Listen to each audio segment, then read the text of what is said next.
I'm just supposed to be reviewing this thing, but I'm just having fun.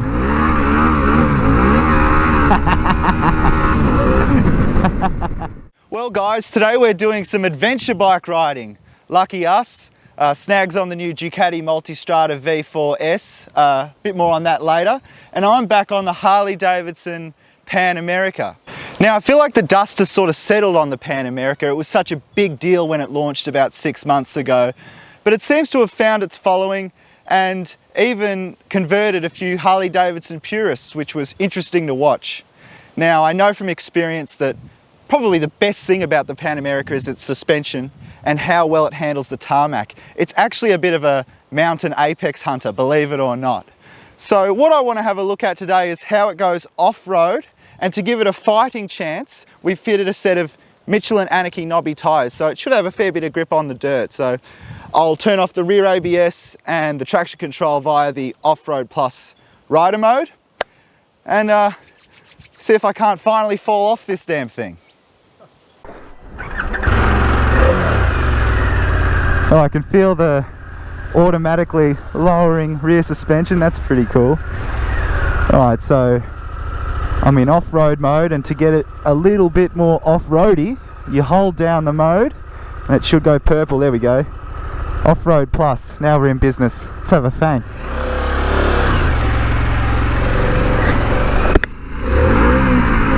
Oh yeah, that is quite off-roady.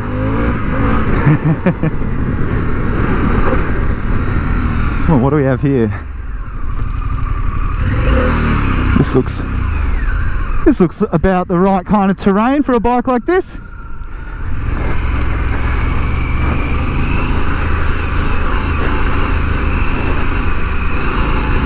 Beautiful. Yeah, I've spent quite a bit of time on big adventure bikes in the last couple of years, luckily.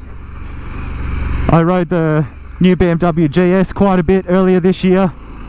The Multistrada, of course, the Tigers. Woo!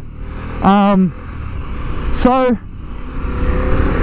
I'm pretty accustomed to these things, and I'll say, you know, the Pan America isn't as refined and sharp as the BMW GS, or as pretty and powerful as the Multistrada, but it really does bring its own unique personality and character. And I think, whoa, it's fast, by the way. I think the reason why people buy Harley-Davidsons historically is not because they're the fastest, most advanced motorcycles in the world, but because they have that really distinct American character and attitude, and it goes a long way. And you know, just because it's not quite as refined as those models I just mentioned, it doesn't mean that it isn't a fantastic adventure bike, because it is. This Revolution Max Moto is superb. It's really, really, really fast. Fair dinkum. It's comfortable. It's got all the right electronics, and it's really confidence inspiring. People talk about the weight. Yeah, it's heavy. They're all heavy, really. This is probably not quite as svelte as some of the other big adventure bikes, but it's not far off. And you know, when you're riding a big adventure bike, a lot of it is learning how to manage that weight, using the suspension, using that power.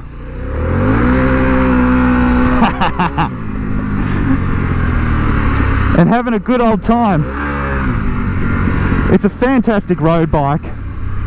I really think that probably where this motorcycle does its best work is tarmac touring with a healthy splash of dirt road action like this. This is its natural habitat. It does it really well. You can just roll on the grunt, and there's plenty of it. Rear wheel is right out there. You probably can't tell, but it locks in and lets you be a hero. It's grouse.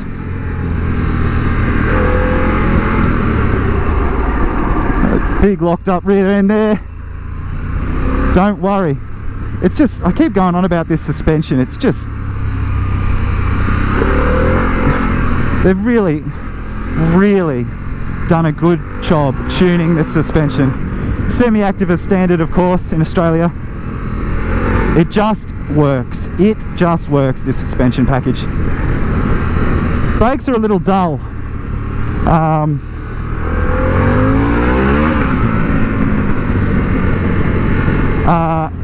They will pull you up, but you sort of squeeze and hope a little bit. You don't get much communication through it, which is odd because they're nice big Brembos, but you know, you can't have everything, can you? I could hardly care less about it not having an up-down quick shifter, but when you ride this back to back with its competitors, the Multistrada and the GS and that kind of stuff, yeah, those things have up-down quick shifters. Most things over 20 grand have up-down quick shifters now, so it just seems a little bit strange that this one doesn't get one. I can't quite work that out,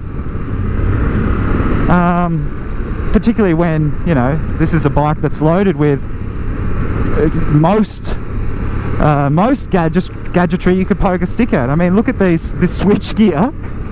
Could you get any more buttons on that? It's like the inside of a space shuttle.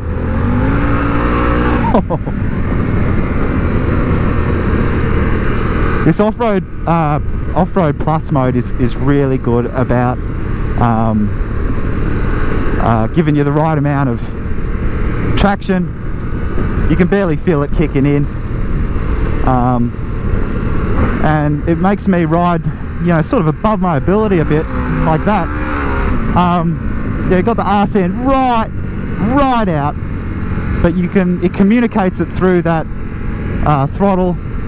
You're okay, we'll stay right here. I think a lot of that has to do with it's got a fairly long wheelbase, so it will hold a slide quite naturally. Initial D intensifies. The windscreen is good on the road, and it adjusts quite a lot. The mechanism's not as clever as its competitors, some of its competitors, but you know, who cares. You might see a little steering damper in here, and of course Harley makes a big fuss about that rear end that lowers automatically when you come to a halt, so it makes it much more approachable for shorter riders. However, it's approachable but not ultra approachable. I wouldn't want to be, you know, under 5'6" or something. I think you'd have a hard time. Good riders manage it, but probably only just. It'd be hard to pick up.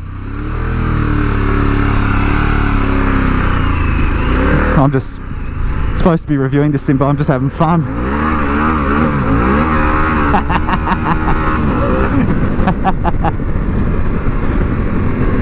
Oh man, what a snaky.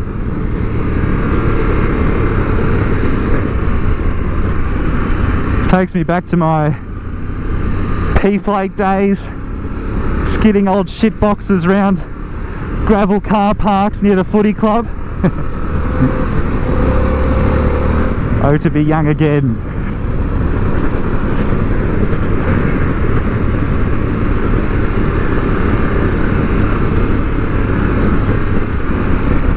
It's a strange motor. I think the first time anyone gets on it, they're a bit not sure what to make of it, because it behaves like a Harley V-twin at low idle, and then all of a sudden it revs, you know? You don't expect Harley-Davidson V-twins to rev like this, and this one really revs, and it has a lot of power all the way up to that 9,000 RPM red line. It's a good motor. I've said it once, I'll say it before, and can't wait to see how it goes in the sports to S application. It's a bit of a detuned version of this engine, but it should have, you know, over 100 kilowasps. We'll be on the launch of that bike in December, actually. in sunny New South Wales, so really looking forward to that.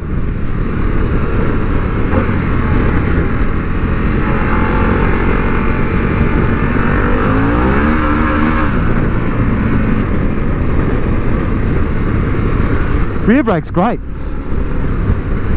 Yeah, I wonder what that is. I know I'm not making it up because I rode a different Pan America 6 months ago and I found the same thing. I found the brakes to leave me a little wanting.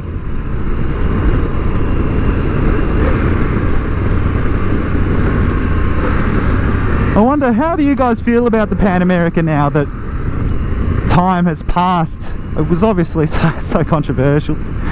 I mean, the amount of flack that Harley-Davidson copped when they revealed photos of it, and it had me scratching my head because I thought, great, another adventure bike, something new. And I love when bike makers take risks and do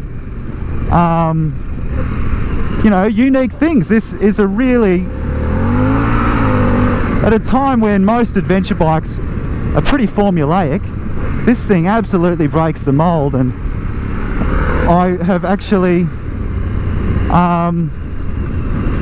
really gotten used to the styling, and I actually think it looks quite tough. It looks like it means business, you know. It's a Harley. Ain't no European thing. Hasn't that always been the deal?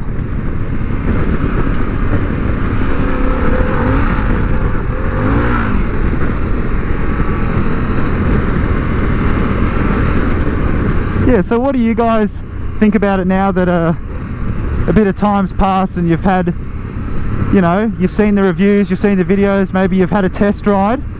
What are your thoughts? I'm really interested because there's valid reasons why you might not like the Pan America, sure. But I think a lot of people jump the gun based only on the press imagery. Because, you know, on the spec sheet, this thing holds up. It's got a lot of power. It's got the right stuff, and it's really confidence inspiring to ride. Might be the weight, be its drawback. You know, if you're like a 10 700 guy, this thing's going to feel like a tank. But if you're used to big full-size adventure bikes, nothing will surprise you here.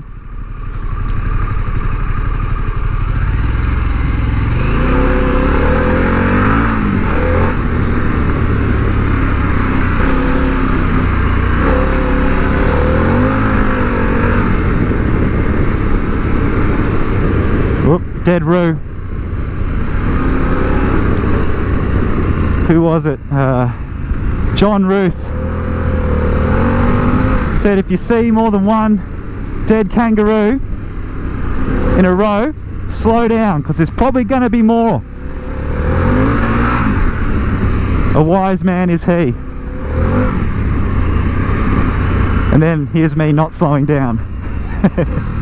He also said you can't put an old head on young shoulders, and that's poetry in motion. I'm free!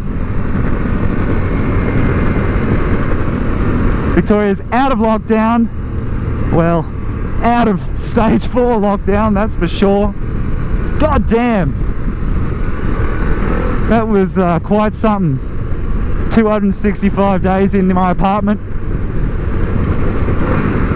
Tell you what, I was bored of the telly. So to be out on a beautiful day like this, on a brand new motorcycle, feels pretty damn good, I'll tell you.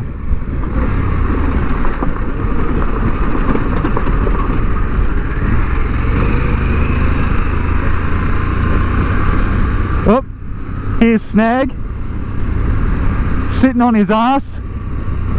Lazy bastard. Hey!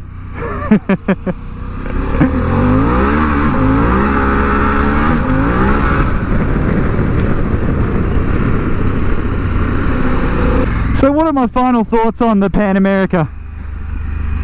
Look, if you're the type of person that really gets a kick out of the Americana, the Americanness of a Harley-Davidson, the brutality and the attitude of a Harley-Davidson, and you want to go touring, look, this is a bloody good offering. It is a good adventure bike. Is it objectively better than its close competitors? Look, in some ways yes, in some ways no. So I guess the point is, buy the bike you like, but don't discount the Pan America. Just taking the Multistrada off-road a little bit. Obviously this is just a bit of hard pack, and I've even left it in sport mode, but look, really easy in this stuff. Nice and light at the front, on road tyres. Just eats this stuff up, and full of confidence really with stuff like this. As I say, very easy, but it lets you get off the road less travelled, and that's what Multistrada, many roads, is all about. So Snag, I've been riding this Multistrada for what, about a week now, and I've handed you the keys, what, 200 k's ago? First time I've ridden one of these actually since the launch of the original Multistrada, so I'm in the right position to know very little about it, but I am very well placed to go, my godfather, what an evolution. Yeah. It's a hell of an engine. First time I opened it up, I just thought, I literally said in my helmet, that is fucking velvet. I don't know. You know, that's a little bit rude, but I take your point. It's what makes Ducati, Spence. Yeah. Like you said to me when you rang me effusively on the phone and said that flippin' Ducati. Yeah. And I thought, hello there, you know, here we go. He's been converted. And then I rode the bike and I go, you know what? Ducati has retained that something special, that joie de vivre, and I get it. It's a lot of money and it's not for everybody, but by Jesus, it's a very refined motorcycle. Exactly. Like, and when you look at it, we know that V4 engine's going to be fast. So what? A lot of fast bikes. We've seen those brakes before. We've seen the parts, but together it does something. Greater than the sum of its parts, they used to say. Starting to sound like a Ducati to you. Oh yeah. Well, you've got to grow a mow and twirl it up, but you've got the makings. You gonna have a fang on the Pan America? Of course I am. In fact, I've got something to say about that. That's a change. Now I've got something to say. Now, I have never sat on one of these, and one thing I will say, I like it a lot more in the flesh than photos. This bender front end is not anywhere near as pronounced. No. But you will have noticed, Spence, you look at the internet from time to time. I keep my ears out. You keep your ears out. I've been seeing a few bloggers, vloggers, and basically floggers out testing motorcycles, and you know at InfoMoto... Signal lost. GPS signal's lost. How far did we go today? This is a true adventure. I mean, this is a real thing, live television. My point is that at InfoMoto we try very hard with a lot of experience to test motorcycles thoroughly with neither fear nor favour.